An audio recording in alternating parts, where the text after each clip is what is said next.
अमेरिकी राष्ट्रपति Donald Trump ने भारत पर 50% तक टैरिफ थोपकर एक तरफा हमला किया है। भारत ने ऐसा अन्यायपूर्ण करार दिया है, लेकिन अब भारत भी जवाबी एक्शन मूड में नजर आ रहा है।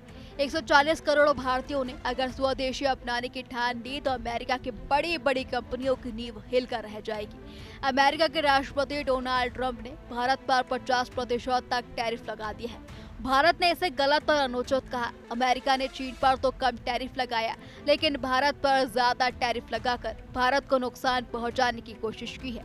इस फैसले के बाद भारत में लोग स्वदेशी उत्पाद खरीदने की बात करने लगे हैं। प्रधानमंत्री नरेंद्र मोदी ने भी लोगों से अपील की है कि विदेशी सामान की जगह भारतीय सामान खरीदे ताकि देश मजबूत बन सके। भारत में कई बड़ी अमेरिकी कंपनियां काम कर रही हैं, जैसे कि Amazon, Apple, Google, Microsoft, Coca Cola, Pepsi, McDonald's, Nike और कई फैशन ब्रांड। ये कंपनियां भारत में बहुत बड़ा कारोबार करती हैं और लाखों लोगों को काम भी देती हैं। लेकिन इन कंपनियों के मुनाफे का बहुत बड़ा हिस्सा अमेरिका में चला जाता है। अगर भारत की जनता मिलकर इन ब्रांड्स का बहिष्कार करे तो अमेरिका की अर्थव्यवस्था को नुकसान हो सकता है। देश के दुकानदारों और वितरकों को भी अमेरिकी उत्पादों को कम बेचकर भारतीय उत्पादों को ज्यादा महत्व देना होगा। भारत को विदेशों से आयात कम करना होगा और सस्ते और अच्छे भारतीय सामान खरीदने होंगे। इसके साथ ही भारत जवाबी कार्रवाई में अमेरिकी सामानों पर भी ज्यादा टैक्स लगा सकता है। इससे अमेरिका को बड़ा झटका लगेगा। भारत और अमेरिका के बीच व्यापार का बड़ा लेन देन होता है। भारत अमेरिका को करीब 86 अरब डॉलर का सामान बेचता है और अमेरिका से लगभग 45 अरब डॉलर का सामान भी मंगवाता है। लेकिन अगर भारत ने मिलकर अमेरिकी सामानों का बहिष्कार किया तो अमेरिका की बड़ी कंपनियों को नुकसान होगा। कहा जा सकता है कि जब 140 करोड़ भारतीय एकजुट हो जाए और स्वदेशी अपनाए तो दुनिया को कोई ताकत भारत को कमजोर नहीं कर पाएगी।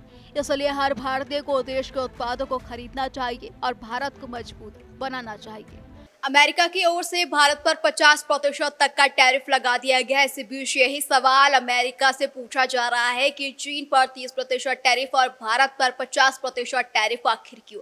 हालांकि भारत इससे निपटने के लिए पूरी रणनीति तैयार कर रहा है और सभी व्यापारियों से वोकल फॉर लोकल और इसी के साथ ही साथ लोगों से भी स्थानीय और स्वदेशी सामान खरीदने की अपील की जा रही है। इसी बीच साफ तौर पर यह देखने को मिल रहा है कि जिस तरीके से भारत अमेरिका को बहुत सारा सामान बेचता है और भारी मात्रा में चाहे वो 48 अरब डॉलर का सामान भेजना हो, तो वहीं दूसरी तरफ अमेरिका भी अपनी कई कंपनियों से भारत पर व्यापार करता है, चाहे वो कोका कोला हो, अमेजॉन हो या फिर फैशन इंडस्ट्री, चाहे वो फैशन ब्रांड हो, नायका का तमाम जो यहाँ पर ब्रांड है वो भारत पर यहाँ पर व्यापार करते हैं और ऐसे में भारी भरकम मुनाफा अमेरिका को होता है। अब ऐसे में देखने वाली बात होगी क्या भारत भी अमेरिका पर टैरिफ लगाता है या नहीं, क्योंकि भारत की ओर से लगातार इस मुनाफे को यहाँ पर जो अब यहाँ पर खतरा बनता हुआ नजर आ रहा है उसको कम करने की कोशिश की जा रही है।